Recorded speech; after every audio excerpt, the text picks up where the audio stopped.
মা ইলিশ সংরক্ষণে শক্তভাবে নেমেছে বাংলাদেশ নৌবাহিনী। এ অভিযানে অংশ নেয় যুদ্ধজাহাজ বানৌজা কুশিয়ারা। নেতৃত্ব দেন লেফটেন্যান্ট কমান্ডার এস.এম. জাহিদুল ইসলাম। পিরোজপুরের কাউখালীতে এ অভিযানে সন্ধ্যা ও কচা নদীর মোহনা থেকে ৩০,০০০ মিটার অবৈধ জাল জব্দ করা হয়, যার বাজার মূল্য প্রায় ১০,৫০,০০০ টাকা। পরে এসব জাল আগুনে পুড়িয়ে ধ্বংস করা হয়।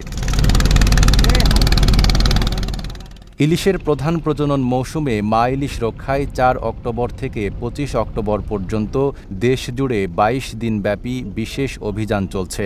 এই অভিযানে দেশজুড়ে এখন পর্যন্ত ৩২,৯৯,০০০ মিটার অবৈধ জাল জব্দ করা হয়েছে। শিয়া বাটার ও ভিটামিন ই সমৃদ্ধ লিলি বিউটি সোপ, তারুণ্যময় উজ্জ্বল ত্বকের জন্য। রিমার্ক, যার আনুমানিক বাজার মূল্য ৬০,৩৪,০০,০০০ টাকা। বাংলাদেশ নৌবাহিনী সমুদ্র, উপকূলীয় অঞ্চল ও বিভিন্ন জেলায় মোতায়েন রয়েছে এবং এখন পর্যন্ত আনুমানিক ৩২,৯৯,০০০ মিটার বিভিন্ন ধরনের অবৈধ জাল জব্দ ও ধ্বংস করেছে, যার আনুমানিক মূল্য ৬০,৩৪,০০,০০০ টাকা। মৎস্য অধিদপ্তর এবং নদী উপকূলীয় প্রশাসনের সাথে সমন্বয়ে এই অভিযানে অংশ নিচ্ছে নৌবাহিনী, নদী পুলিশ ও মোবাইল কোর্ট। নৌবাহিনী জাহাজ কুশিয়ারা পিরোজপুর ও বরগুনা জেলার বিভিন্ন নৌ এলাকায় নজরদারি বৃদ্ধি সহ অবৈধ জাল উদ্ধারে অভিযান কার্যক্রম পরিচালনা করছে।